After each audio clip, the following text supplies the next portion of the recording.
Բարի երեկո հարգելի հեռուստադիտողներ, եթերում Գալանյուս հավելվածն է։ Այսօր մենք տաղավարում հյուրընկալել ենք պատմական գիտությունների տեխնացու պատմաբան դոցենտ Աշավիր Գասպարյանին։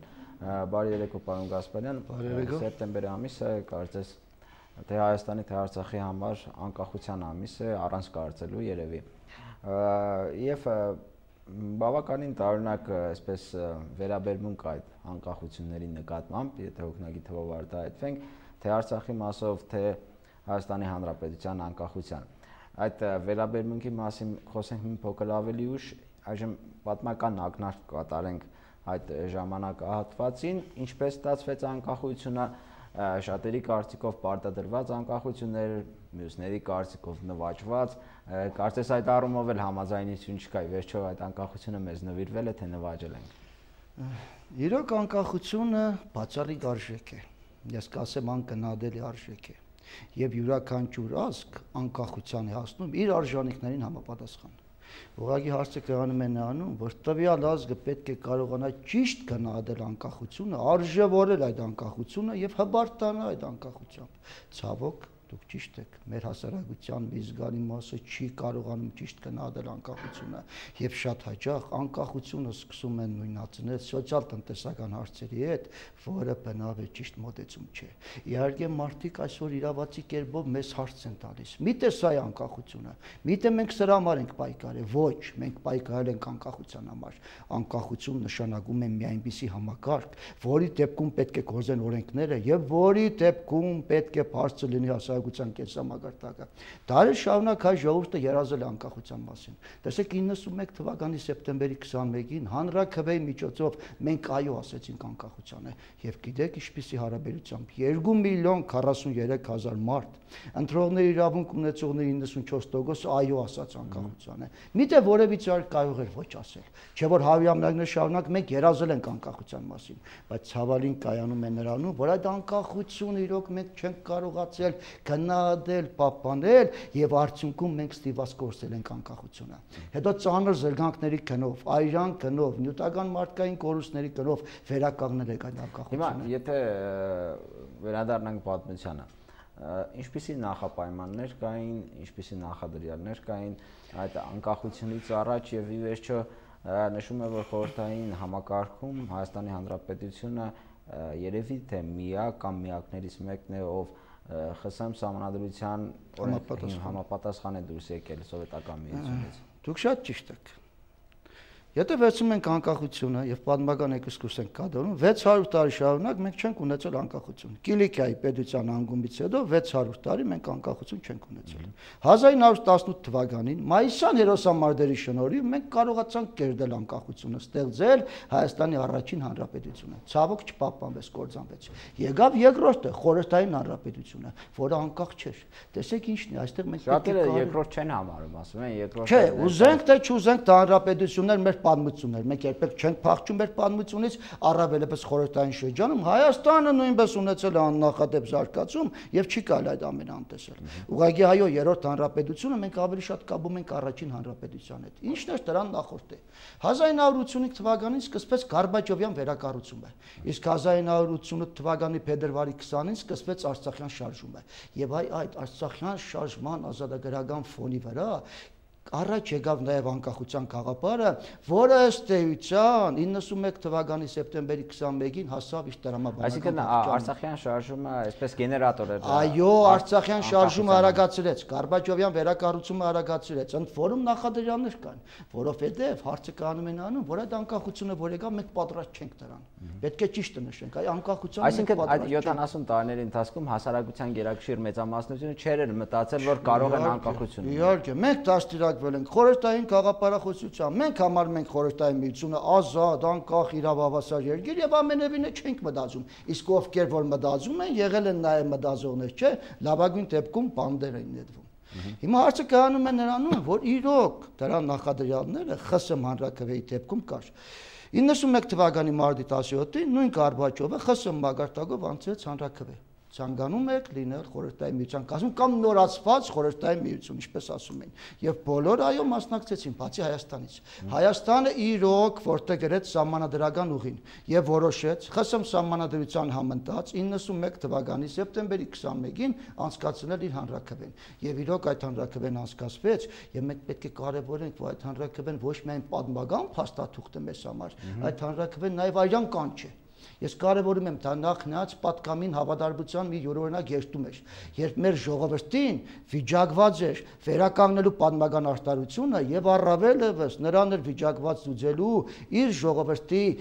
ճակատագրին վերաբերող հիմնահարցերը։ Եվ իրոք այդ անկախությունը մենք պետք է խիստ կարևորենք անկախությունը։ Անկախությամբ մենք պետք է բարտանանք, որովհետեւ անկախությունը չպետք է վախենալ անկախությունից։ Անկախությունից վախենում է միայն ստրուկը։ Պարոն Գասպարյան, դուք նշեցիք, որ շատ դեպքերում պատրաստ չէին շատերը այդ անկախությանը։ Միգուցե հենց այդ պատրաստ չլինելն էլ հանգեցրեց այն բանին, որ անկախությունից անմիջապես հետո սկսեց դեգրադացվել այդ անկախության գաղափարախոսությունը պրակտիկայում արդեն։ Այ ինչպես էին մտածում սովետական Հայաստանի քաղաքացիները անկախությունից առաջ բավականին մոտիկ անկախությանը։ Եվ արդյոք որևէ քաղաքական ուժ կամ մտավորականություն, որևէ կերպ ընդհատակում կամ հրապարակայնորեն չէր նախապատրաստում հայերին անկախությանը։ Ըստ էության այսպիսին էր իրադրությունը, երբ ասում եմ մենք պատրաստ չենք, մենք գաղափարապես պատրաստ չենք։ Պայքարի բարձրացումը գաղափարն են, այո, բայց մենք միշտ երազել ենք անկախության մասին։ Իսկ ինչու աղավաղվեց անկախության գաղափարը, ասեմ հարգելի տերենիք, որովհետև անկախությունից հետո իշխանության անցան մարդիկ, եսի նկատի ունեմ հայաշիական նախկին իշխանություններին, որոնք հետո մեզ հրամցրեցին մի այնպիսի գաղափարախոսություն, որը ամենևին կապ չուներ անկախության հետ։ Այ այստեղից սկսվեց մարդկանց մոտ վարանումներ անկախության նկատմամբ եւ այստեղից էր որ անկախություն արժեզրկվեց ու առ այսօր է ցավոք սրտի շարունակում է այդ արժեզրկումը։ Այստեղ տարօրինակ այսպեսի մի կոնֆլիկտային բան է հասունանում հասարակության գիտակցության մեջ։ Մի կողմից նշում են, որ այդ նույն մարդիկ անկախության ճարտարապետներն են, որոնց շնորհիվ հնարավոր եղավ հասնել այդ անկախությանը, մյուս կողմից նշվում են, որ այդ նույն մարդիկ անկախության գաղափարախոսությունը արժեզրկեցին։ Այո, նույն մարդիկ անկախության շնորհիվ, ազգային ազատագրական շարժման շնորհիվ անցան իշխանության գլուխ։ Բայց այդ նույն մարդիկ կատարեցին այնպիսի մի գործողություն, որը ամենևին չէր համապատասխանում դրան։ Այսինքն այստեղ ստացվեց խոսքի եւ գործի հակասություն։ Անկախությունը հանրաքվեն միայն ճանապարհի սկիզբն է։ Այն պետք է ամրապնդել։ Շատերը կարծում են եւ նույն մարդիկ են այդպես կարծում, եթե հանրաքվեղը վերջ, արդեն անկախությունը նվաճված է։ Ոչ, անկախության սկիզբն էր հանրաքվեն, հիմա եկել էր արդեն ամրապնդելու, զարգացնելու եւ հզորացնելու ժամանակաշրջանը։ Այսինքն հեղափոխական ռոմանտիզմին մենք տարված էինք այն ժամանակ հեղափոխական ռոմանտիզմով, եկավ փոխարինելու քաղաքական իրատեսությունը։ Եվ մենք ազգովի հասկացանք ցավոք ոչ բոլորն են այսօր գիտակցում, որ մեր մեջ եղած սխալները պետք է փնտրենք մեր մեջ, չպետք է ուրիշի մեջ փնտրենք այդ սխալները։ Մենք սովոր ենք հաճախ ուրիշների մեջ փնտրել այդ սխալները, ուրիշներին մեղադրել, քավության նոխած գտնել եւ այլն։ Ոչ, մենք եք մեղավոր, որովհետեւ յուրաքանչյուր ազգ ինքը պետք է կարևորի իր անցած ուղին եւ յուրաքանչյուր ազգ ինքը պետք է հետեւություններ անի, թե ինչպեսի մոդեցում ենք ուզում ունենալ, թե անկախությանը, թե հայրենիքը։ Այստեղ այդ շրջանում հանրաքվեի անցկացման եւ նախապատրաստման ընթացքում որևէ խոչընդոտ սովետական կարգերի կողմից, որևէ այսպես արգելակող գործընթացներ կիրառվում են, քանի որ 91 թվականին դա խորհրդային միության ժամանակաշրջանն էր եւ Բելովեժյան համաձայնագիրը դեռևս չէր ստորագրվել։ Շատ լավ էլ կիրառվում էր նույն Արցախյան հարցում։ Այդ ընթացքում երբ մենք հրաժարվեցինք մասնակցել ԽՍՀՄ միութենական հանրաքվեին, հարևան Ադրբեջանը մասնակցում էր եւ բավականին բարձր ցուցանիշներով ցանկանում էր մնալ խորհրդային միության կազմի մեջ։ Բայց երբ խորհրդային միությունում տեղ ունեցավ հեղաշրջման փորձը 91 թվականի օգոստոսին եւ այլն, նույն Ադրբեջանը առաջիններից մեկն էր ուզում դուրս գալ։ Այստեղ նույնիսկ հարց է գալիս՝ միգուցե մենք շտապեցինք անկախության յետևից վազելով, պետք էր շատ երկրների նման նստել ու սպասել այդ անկախությանը, բայց ոչ, մենք չենք կարող սպասել։ Այսինքն Գորբաչովյան հանրաքվեի ժամանակ ժամանակ Սովետ միության երկրները կողմ են արտահայտվել Իհարկե, նույնիսկ ես ասեմ անկախության շքերթ են կազմակերպել, որ մենք ուզում ենք մնալ նորաստված միության մեջ եւ այլն, Ադրբեջանը առաջիններից մեկն էր։ Եվ քանի որ Հայաստանը չէր մասնակցում, բնականաբար փլուզվող ԽՍՀՄ-ներ սկսեցին զայրույթը թափել հենց Հայաստանի վրա։ Եվ արդյունքում այո Արցախյան ճակատում եւ այլն, իրոք մենք ունեցանք լուրջ կորուստներ, Գեդաշենը, Մարդունաշենը, Ազատ Կամոք յուղերը, Օղագոբերացյան, չէ՞ որ դրանք այդ ամենի շարունակությունն են եւ ինչ ստացվեց, որ նույն հաջողությամբ անկախություն ցերկ բերեցին եւ ԽՍՀՄ միութենական միուս հանրապետություն եւ Հայաստանը, այսինքն Հայաստանը նաեւ թանկ վճարեց անկախությունը։ Այսինքն շատ կար ժամանակ նվաճել ենք անկախությունը, կարելի այդպես ասել, մեզ չեն նվիրել, շատերին նվիրել են, բայց մենք ամեն դեպքում դրա համար պայքարը ոտքենք ելել եւ ես ուզում եմ կարեւորել մի հանգամանք։ 90 թվականի օգոստոսի 23-ին մենք ընդունեցինք անկախության հռչակագիրը։ Ոչ ոք այն ժամանակ չգիտեր Իշքանը տևելու այդ անկախության գործընթացը, գուցե տարիներ տևել, բայց ԽՍՀՄ փլուզումը արագացրեց այդ գործընթացը եւ այսօր շատեր հարց են տալիս, եթե մենք հանրաքվեում ասենք ոչ, հնարավոր է մնալ ԽՍՀՄ կազմում, իհարկե ոչ, քանի որ ԽՍՀՄ փաստացի դե ֆակտո այլևս գոյություն չուներ։ Սակայն այդ կար ժամանակահատվածում օգոստոսից երևի մինչև դեկտեմբեր Բելովեժյան պայմանագրի այդ հուշագրի կամ ստորագրումը Հայաստանի Հանրապետությունը միայնակ պայքարել է ԽՍՀՄ ամբողջ համակարգի դեմ, դա Արցախյան ճակատում։ Կարելի ասել, որովհետև նույն ԽՍՀՄ, փլուզվող ԽՍՀՄ եւ այլն, այո, ցկտում էր ամեն կերպ պատժել անկախացող Հայաստանին։ Ցույց տալ մյուսներին, թե տեսեք իշքան դժվար է անկախության ճանապարհը։ Մենք ինքներս շատ լավ հասկանում ենք, որ իրոք դժվար է անկախության ճանապարհը, բայց ազգով ընտրել ենք այդ ճանապարհը, այդ տրորված կարելի ասել ճանապարհը, որը մենք բազում անգամ անցել ենք, բայց չենք կարողացել հաստատուն քայլել, հերթական անգամ փորձում ենք վերականգնել, քանզի պատմությունը մեզ տվել էր այդ հնարավորությունը։ Մենք իրավունք չունենք կորցնել այդ հնարավորությունը, սերունդները մեզ չէին ների։ Առաջինը Հայաստանն էր։ Թե մեր Բալթյան երկրներն։ Մեր Բալթյան երկրներն են, որովհետև հեղաշրջման փորձից հետո արդեն բարձր ինքնստինքյան, որ դե ֆակտո գոյություն չուներ մեր Բալթյան երկրները։ Ուղղակի Հայաստանի, այսպես ասած, անկախության հանրաքվեն առանց տադուկ մոդեցում էր ԽՍՀՄ սահմանադրությանը զուգընթաց։ Հասկանալի։ Այստեղ անդրադառնանք այն հանգամանքին, թե ինչու չունեցանք այն անկախությունը, որը ցանկանում էինք, որը երազում էինք, կամ միգուցե որը ճիշտ էինք համարում, ոչ ցանկանում էինք, ոչ էլ երազում էինք։ Այստեղ պատճառները պայմանավորված էր մի քանի անձանց սուբյեկտիվ վերաբերմունքով, թե հասարակության ոչ adekvat վերաբերմունքով անկախությանը։ Այս հարցում իրոք կար եւ սուբյեկտիվ եւ օբյեկտիվ պայմաններ։ Սկսենք օբյեկտիվ պայմաններից։ Իրոք անկախությունը եկավ մի այնպիսի ժամանակաշրջանում, երբ Հայաստանը հայտնվել էր ծանր դրության մեջ։ Ի նկատի ունեմ եւ երկրաշարժությունը թվականի հետևանքները, եւ Արցախյան շարժումը, եւ ԽՍՀՄ փլուզումը։ Նման իրավիճակում, նման գլոբալ հարցեր քննարկելու ժամանակ նաև անկախություն կերտել իրոք դժվար է։ Նույնը նաև բանակաշինության հարցում։ Մենք ստիպված ենք եւ պատերազմել եւ բանակաշինությամբ զբաղվել։ Դրա համար այստեղ ինքնստինքյան իրոք կային օբյեկտիվ։ Չի բացառվում եւ կան նաև սուբյեկտիվ գործոններ, որ իրոք մարդիկ նույն իշխանությունները չկարողացան եղած ռեսուրսները լիարժեք օգտագործել եւ այո հասարակության մեջ արդեն սկսեց խամբրել անկախության գաղափարը։ Հասարակությունը գիտեք միանշանակ 91 թվականի այդ ողջևորությունը որ կար հասկանալ էր ինքը գնահատում էր անկախության արժեքը հասկանում էր անկախության դերն ու նշանակությունը բայց բնականաբար իրավացի կերպով անկախությունից հետո եկավ արդեն իրատեսության ժամանակաշրջանը եւ մենք հասկացանք որ այդ անկախությունը ամրապնդելու համար դեռ շատ անելիք ունենք ես ուրախ կլինեի որ մենք երբևիցե չունենանք անկախության օր Իմիջիալոց ասեմ, եզրակ էին այն երկրները, որոնք չունեն անկախության օր։ Օրինակ Հարևան Իրանը, Իրան Իսլամական Հանրապետությունը չունի անկախության օր, որովհետև նա երբեք չի կորցրել անկախությունը։ Եթե մենք կարողանանք նույնպես երբևիցե չկորցնել անկախությունը, պահենք, պահպանենք, կուրկունենք, հզորացնենք, իրոք այսօր շատ ժողովրդի նման մենք կբարտանանք մեր անկախությունը։ Պարոն Գասպարյան, ի՞նչն է ստիպում մեզ անընդհատ կորցնել անկախությունը եւ համոզված լինենք, որ այս անգամ հաստատ չենք կորցնի, բայց ամեն դեպքում պատմությունը ուսումնասիրել եւ պատմական սխալները քննարկել է, կարծում եմ լավ ուղեցույց կլինի մեզ համար, մեր հասարակության համար, որպեսզի չկրկնեն այն սխալները, որոնք երբևիցե կրկնվել են։ Իրոք պատմությունը լավ ուսուցիչ է եւ դասեր է տալիս, բայց մենք զանց ենք առնում պատմության դասերը։ Ինչու ենք ստիպված կորցրել։ Երկու հիմնական պատճառներով։ Առաջինը չենք կարողացել ճիշտ գնահատել, երկրորդը չենք կարողացել պահպանել։ Այսինքն անկախությունը արժեք է, կրկնում եմ, անմեկնելի, անկնահատելի արժեք, բայց դա միայն կարող է դառնալ գաղափար, միայն կարող է դառնալ կենսակերպ եւ հասարակությունը հասկանում է այդ անկախության կարեւորությունը։ Հիմա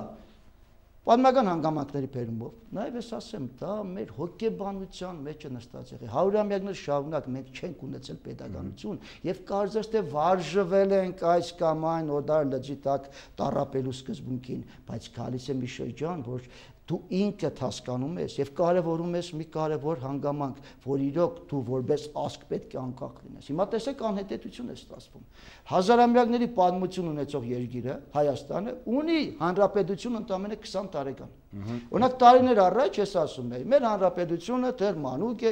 5-6 տարեկան է, պետք է զարգանա։ Մեր հանրապետությունը դեռ պատան է 10-15 տարեկան, այսօր 20 տարեկան է։ Չափահաս մի տարիք եւ մենք լուրջ սպասելիքներ ունենք մեր անկախությունից։ Սպասելիքներ ունենք մեր pedagogiությունից։ Արդեն նա ոտքի է կան, արդեն նա պետք է իմաստավորված կարևորի իր պարտականությունը երկրի քաղաքացիների հանդեպ եւ մենք պետք է իրոք հբարտանանք գնահատենք, ոչ թե ասենք ու մեր պետք է այս անկախությունը, ինչպես այսօր շատերն են ասում, դա սխալ մոտեցում է։ Անկախությունը բոլորին է պետք, բայց անկախության արժեքը գնահատելը արդեն կարևորում է գործունեության մեջ։ Ումից ակնկալել։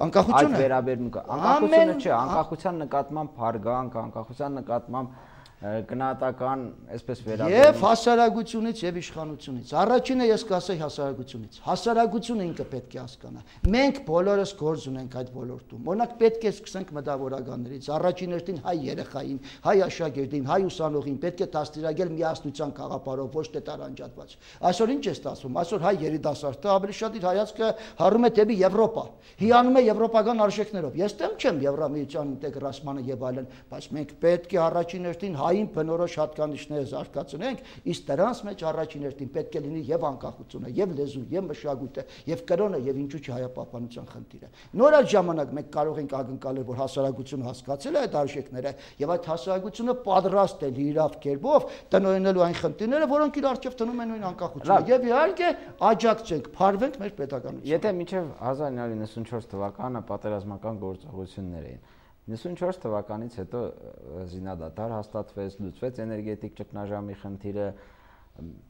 կարծես թե այս պարագայում ոչինչ մեզ չէր խանգարում ձեր ասած գաղափարախոսությունը կյանքի կոչելու։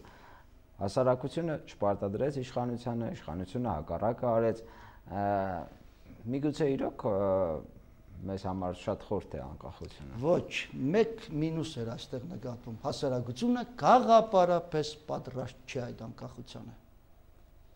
Ամենակարևոր սկզբունքը, ճիշտ է լուծվեց, կկա ժամանակ սոցիալ-տնտեսական հարցերն կլուծվեն, ես լավատես եմ, կկա մի ժամանակաշրջան, որ ամեն ինչ հիանալի կլինի, բայց եթե գաղափարապես, հոգեբանորեն մենք պատրաստ չենք այդ անկախությանը, այդ անկախությունը կարող է շատ փխրուն լինել եւ կարող է կորցվել։ Այսինքն նաեւ անկախությունը մեզ համար պատմական հիշողություն պետք է լինի։ Իսկ եթե մենք զրկվում ենք պատմական հիշողությունից, ինչպես տեսնում ենք գնում է այդ քաղաքականություն, մենք մանգուրտ ենք դառնում։ Հիմա նայեք, սերունդ է մեծացել, որը անկախության տարիքին է, չափահաս մարդիկ են, որոնք, ասենք, լիարժեք քաղաքացիներ կարող են համարվել։ Սակայն եթե այսպես, ես գրեթե համոզված եմ, եթե այսպես մի սոցհարցում կազմակերպենք, շատերը նույնիսկ պատկերացում չունեն ինչ էր անկախությունը, երբ ստացավ իրենց պետությունը անկախությունը եւ այլն եւ այլն։ Չի հետաքրքրում թե ես համամիտ չեմ, որովհետև իրոք կան այդ սերնդի մեջ մարդիկ, մինչև 20 տարեկան մենք ունենք հիանալի ուսանողներ, հիանալի աշակերտներ, որոնք այո անկախության սերունդ են եւ հբարտանում են այդ անկախությամբ։ Այ ես անկախության հասակակիցն եմ, նա հբարտանում է։ Ես ծնվել եմ անկախ Հայաստանում։ Ճիշտ է, անկախ Հայաստանը դեռ որպես գաղափար լիարժեք չի ձևավորվել այդ երիտասարդի գաղափարը, բայց նա հբարտանում է, այո, անկախ Հայաստանում եմ ես մեծացել։ Ուրեմն պետք է նաև այդ գաղափարը արդեն մադաղ սերնդի մեջ ամրապնդել, որ ինքը անկախ Հայաստանի քաղաքացին է, բնականաբար իրավունք ունի անկախությանը համընտած ներկայացնելու իր իրավունքներն ու պահանջները։ Այսինքն այսօր մենք պետք է կարևորենք օրենքների ուժը, ոչ թե ուժի օրենքը։ Մեզ խանգարող հանգամանքներ կան։ Բնականաբար, եւ ներքին եւ արտաքին ոլորտում։ Ներքին ոլորտում թիվ 1 խանգարողը ես կարող եմ ասել, որ մեր հասարակությունը միասնական հասարակություն չէ։ Երկրորդ կարևորը շատ աղավաղված է քաղաքական դաշտը։ Ինչ է ստացվում։ Հայաստանի նման մի փոքրիկ երկրում կան մի քանի տասնյակ կուսակցություններ, ընդ որում մեկը մյուսին կրկնելով, լիարժեք կամ թերի եւ այլն, փորձում են ինչ-որ քաղաքական դիվիդենդ նշել։ Եվ երկրորդ կարևոր գործընթացը, ոչ չկա մեկ միասնական մոդեցում անկախության հարցում, այս գտնում են պետությունը իհարկե գնահատում է անկախությունը, կարևորում է միջոցառումներ եւ այլն, բայց անկախությունը պետք է սերմանել, որովհետեւ անկախությունը ոչ միայն պետք է գաղափար լինի, գործընթաց պետք է լինի, իսկ այդ գործընթացը միշտ պետք է լինի եւ պետության հսկողության ներքո եւ հասարակության շահագործության։ Միասնական վերաբերմունք անկախության նկատմամբ ինչ նկատի ունեք։ Որ անկախությունը պետք է լինի միանշանակ արժեք անկնադելի, որը ոչ մի երևույթ չպետք է ստորադասել, միասնական։ Այսինքն բոլոր երևույթները պետք է ստորադասել անկախությանը։ Առաջին հերթին անկախություն, այնուհետև գալիս է պետականություն եւ այլն, որովհետեւ եթե չկա անկախությունը, չեն կարող լինել մյուսները։ Եվ ես գտնում եմ, որ մեր անկամ պաշտպանությունը մեր անկախության մեջ է։ Մենք մեր հույսերի վրա պետք է ապավինենք մեր հետագա քայլերը։ Հակառակ դեպքում եղել է պատմությունը ցույց է տվել, ապավինել ենք այս կամ այն ուժին, վերջին պահին ելնելով իրենց շահերից, որ նայել են մեր իրավունքները, անպաշտպան են թողել մեզ։ Սակայն հիմա, պարոն Գասպարյան, ինչպես դուք կետերից առաջ նշեցիք, շատերը անկախությունը համեմատում են, ասենք, էժան երշիկի հետ, ասենք, եթե սովետական միության ժամանակ երշիկը արժեր 1.80 կոպեկ, բնականաբար այն ժամանակ ավելի լավ էր, քան հիմա։ Սա սոցիալական վատ պայմանների արտացոլանքն է հայ գաղափարախոսության մտածելակերպի վրա, թե ավելի լուրջ խնդիր կա։ Եվ մեկը եւ մյուսը։ Մեկ բառով կարելի անվանել ստամոքսային հոգեբանություն։ Բայց ես գտնում եմ մի կարևոր հանգամանք, եթե մենք կարոդախտով ենք տառապում, տեսեք ինչ է ստացվում։ Խորհրդային միությունը լավ թե վատ անցած էտապ է։ Մենք պետք է մտածենք նորի մասին։ Եթե մենք անցյալը ավելի լավ ենք գնահատում, քան ներկան, այստեղ ներկա գործընթացները պետք է արժևորել, թե ինչն է պատճառը։ Հասարակությունը առաջ են տանում։ Մենք ուզում ենք ապրել ավելի զարգացած երկրում։ Ոչ թե երանի տալ նախորդին։ Մենք խոսում ենք խորհրդային միություն, կայսերապետություն, տոտալիտար համակարգ եւ այլն, եւ հանգած փորձում ենք կարոդախտով հիշել։ Այո, շատ կարեւոր է սոցիալ-տնտեսականը։ Ես լիովին հասկանում եմ, դրա վառաբացույցն է այսօր աղագնացող չափերը ասնող արտագաղթը։ Ինչ է ստացվում։ Ստացվում է, որ պաշտոնական տվյալներով եթե վերցնում ենք 20 տարում 1 միլիոն հայ արտագաղթ է։ Միթե մենք կարող ենք այդպիսի շռայլություն մեզ թույլ տալ։ Ոչ։ Մենք ընդհակառակը պետք է խնդիր ունենանք հայությանը համախմբել հայրենիքում եւ ոչ թե այնպիսի պայմաններ ստեղծել, որ ստիպված մարդը ելնելով սոցիալ-տնտեսականից, այո, աշխատանք չունենալուց եւ այլն, ստիպված լքում է հայրենիքը։ Ոչ բոլորն են սիրահարժար կնում։ Ես մարդիկ գիտեմ, որ սրտի ցավով են կնում, լացով են կնում, ափսոսանքով են կնում, այս սրանց պետք է կարգավորել, սրանց պետք է պահել, գուրգուրել, պահպանել, իշխանությունները պարտավոր են այո հոգ տանել այդ ամենի մասին։ Իշխանության այստեղ պետք է պարտադրել, որ ինքը նորմալ վերաբերմունք ցուցաբերի, չեմ կարծում, որ իհարկե իշխանություններին մենք ենք կրտում, մենք էլ իրավունք ունենք պարտադրելու։ Թող այդ նույն իշխանությունները գիտակցեն, որ մեջից միջև ծիծաղելին մեկ քայլ է, իսկ այդ քայլը գնահատում, կարևորում, արժևորում է ժողովուրդը։ Շնորհակալություն, այժմ զորից ընտրատենք գովազդով, գովազդից հետո վերադառնանք, գովազդ արգել հեռուստատիտողներ։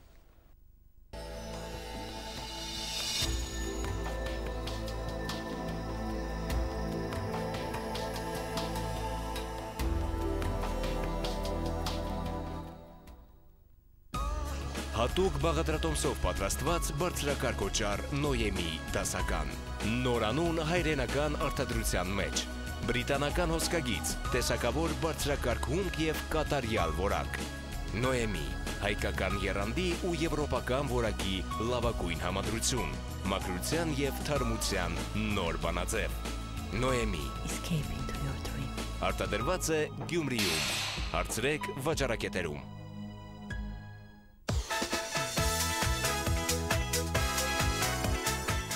Հոլանդական ու տեղական թարմ վարդեր, աստրաներ, հերբերաներ, մի խոսքով փոքրիկ ծաղկաստան, որտեղից դատարկած եռն չեք հեռանա, սովորական օրետոն դարձրեք, ընտրեք ձեր սիրելիի համար ամենագեղեցիկ ու նրբագեղ ծաղկեփունջն այստեղից, կոլաժների ձևավորման պատվերներ, տարոսիկների ու մոմերի ընտրության լայն հնարավորություն, ընտրած նվերն էլ կփաթեթավորեն։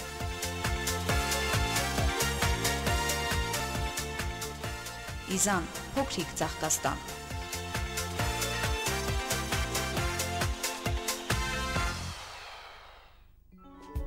Նորագույն տեխնոլոգիայով մշակված հատուկ կոսմետիկ միջոց, տեսակավոր օճառ Նոյեմի դասական։ Մշակված է բարձր կարգի նորաոճ բաղադրիչներով, հագեցած փափկեցնող եւ խնամող հատուկ միջոցներով։ աշխարհին հայտնի բրենդներին համազոր անթերի որակ։ Նոյեմի դասական, արդեն վաճառքում։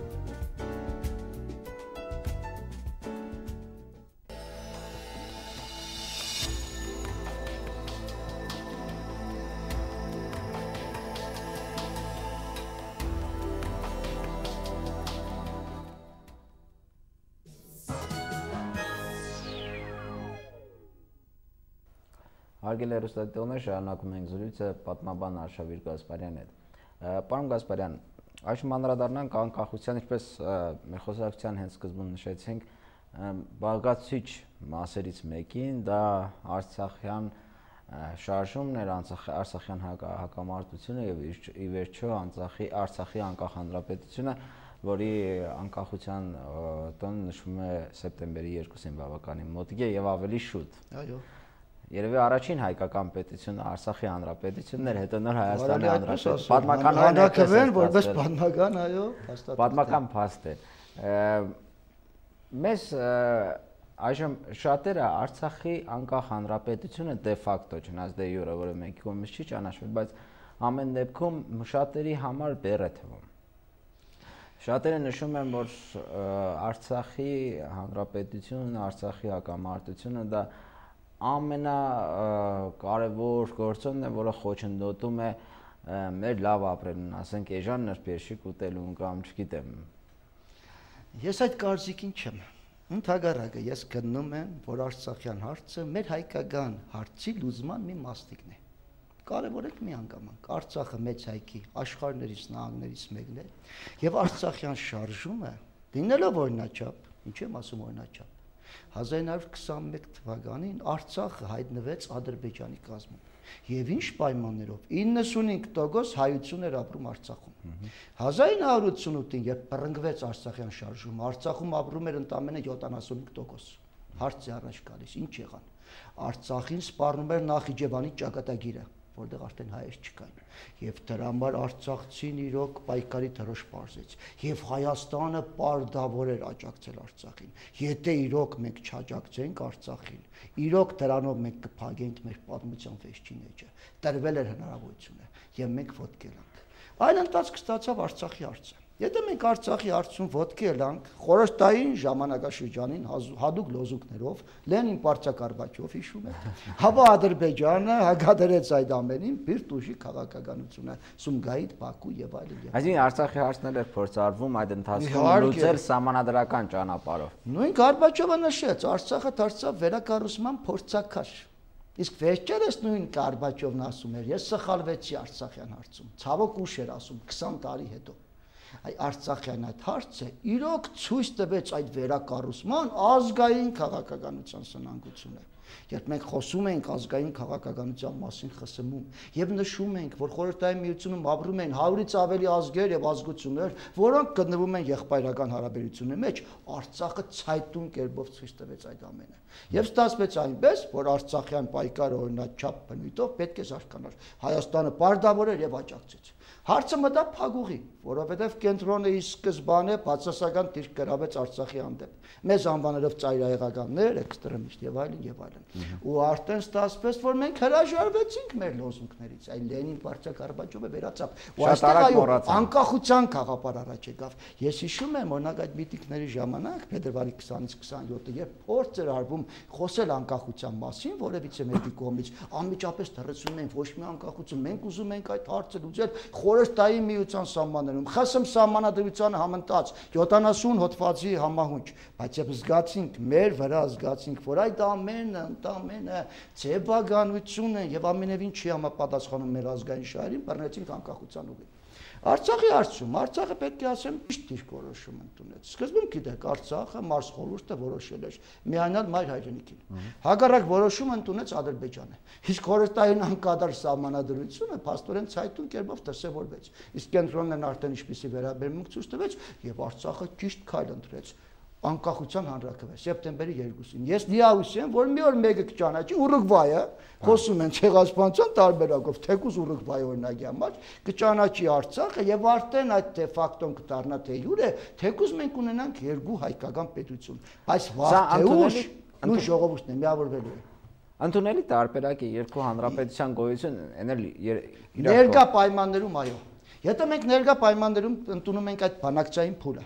ընդունում ենք մադրիդային սկզբունքները եւ ընդունում ենք, որ մենք կողմ ենք քաղաքական մեթոդներով լուծել հարցը, այո, ներկա պայմաններում դա ամենահարմար տարբերակն է, բայց կարող է, ոչ թե կարող է, հաստատ այդպես է կլինի։ Լինի մի ժամանակաշրջան, երբ դա արդեն իրեն լիովին սպառած լինի։ Այն ժամանակ մենք պետք է մտածենք արդեն Արցախին մայր հայրենիքին միացնելու մասին։ Պարոն Գասպարյան, ինձ մի բան է հասկանալի։ Սեպտեմբերի 2-ին, երբ տեղի ունեցավ Արցախի անկախության հանրաքվեն, ինչու չդրվեց հետևյալ հարցը՝ միանալ Հայաստանին, թե հռչակել անկախ հանրապետություն։ Նախ այդ շրջանում դեռ խորհրդային միացում կարգախոս կար։ Այո։ 91-ի սեպտեմբերի 2-ին խորհրդային միությունը դեռ փլուզված չէր։ Եվ ամեն դեպքում դեռ գործում էր խորհրդային սահմանադրությունը, դա մեկ։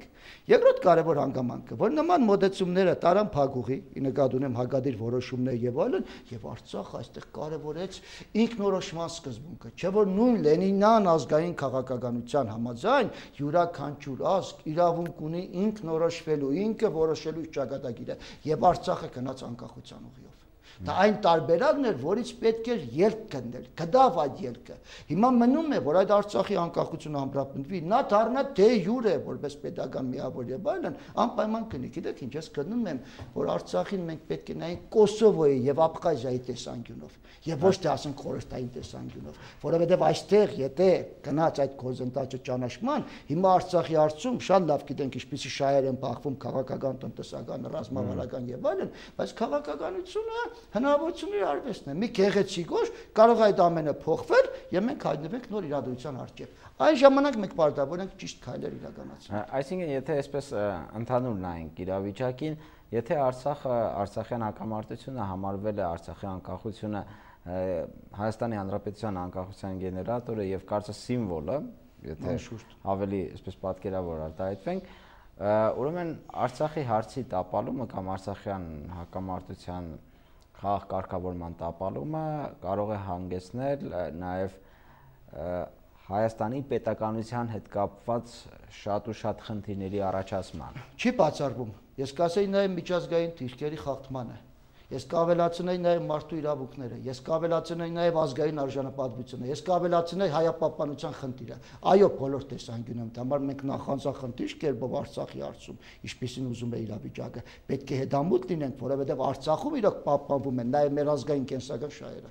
Դրանք անցնում են Արցախով։ Արցախը կրկնում եմ հայկական հարցի մի մասնիկն է, որը տարում է հայկական հարցի լուծում, եւ մենք իրավունք չունենք անտեսելու այն։ Եվ քանի որ մենք աստիճանաբար մոտենում ենք ավարտին, թերևս վերջին հարցը,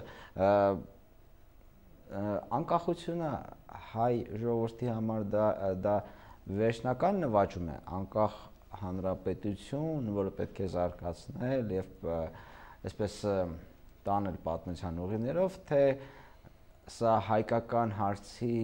բաղկացուցիչ մի մասնիկն է եւ ամենաառաջիններից մեկն է։ Այո, ամենաառաջին քայլն է անկախությունը, որովհետև անկախությունից հետո նոր կարելի է իրականացնել այն հարցերը, մեր ազգային իղձեր արտահայտող այն հարցերը,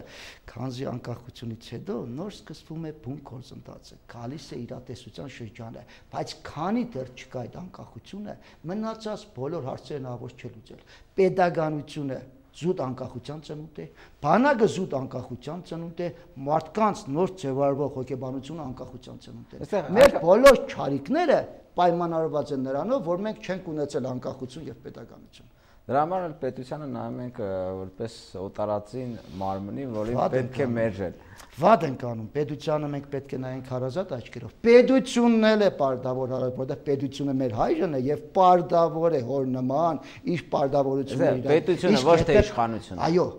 պետությունը, իշխանությունները այսօր կան, վաղը չեն լինի։ Բայց պետությունը կա եւ լինելու է, տեսեք,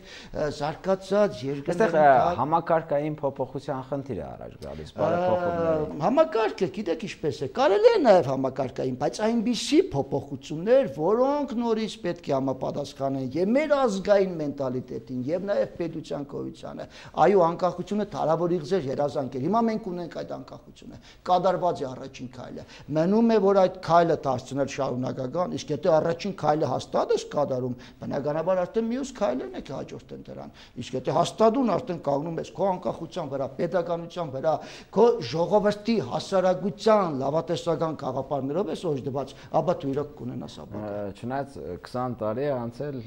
անկախությունից եւ երևի մեր հնարավորությունների շատ քիչ տոկոսն է օգտագործված, բայց 20 տարին իրոք շատ քիչ ժամանակահատված է պատմության համար։ Եթե վերցնում ենք մարդկային կյանքի տեսանկյունից, մարդկային կյանքի համար օրինակ այո, բայց 20 տարին պատմության մեջ ընդամենը ակնթարթ է։ Ակնթարթ է ընդամենը։ Բայց մենք չպետք է նաև այն սկզբունքն ընդունենք, որ անցումային ժամանակաշրջանը եւ այլն, կարող է այդ անցումային ժամանակաշրջանը տևի նաև 100 տարի։ Իսկ 100 տարում այո մարդկային մի քանի սերունդներ են ոտնարվում։ Դրա համար ինչքան շուտ մենք կարևորենք անկախության թերը, ինչքան շուտ մենք գնահատենք պետությունը, իշխանությունը, արժեքային համակարգը, ամենակարևորը արժեքային համակարգը, այնքան մեր հասարակությունը կլինի պարգևաճ եւ հզոր։ Շնորհակալություն պարոն Գասպարյան, ունենալու համար մեր ժամանակը արդեն սպառված է։ Հարգելի հեռուստադիտողներ, հիշեցնեմ, որ այսօր մենք հյուրընկալել ենք պատմաբան, պատմական գիտությունների տեխնացու դոցենտ Արշավիր Գասպարյանի ստեսությունը ամենայն բարիք։